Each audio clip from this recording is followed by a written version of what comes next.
কিনারায় গিয়ে একটু দাঁড়াইও, কলিজাটা ঠান্ডা হয়ে যাবে রে সন্তান।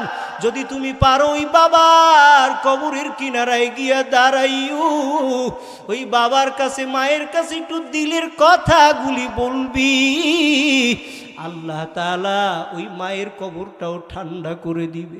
আল্লাহর কাছে বারবার বলবা, ও দয়ার মালিক, ওই মা দুনিয়ার জমিনে আমার জন্য কষ্ট কম করে নাই, ওই আব্বাজান আমার জন্য কম কষ্ট করে নাই রে মালিক।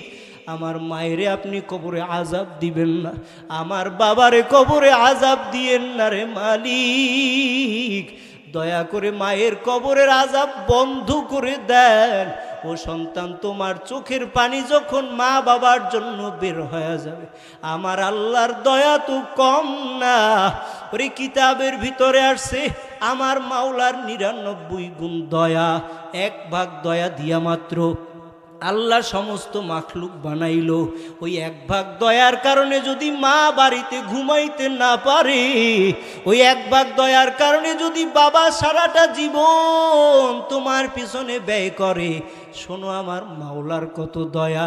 ওই আল্লাহর কাছে যদি দিলটা খুলিয়া বলতে পারো, রে মালিক, দয়া করে আপনার ওই রহমত আপনি কার জন্য রেখেছেন।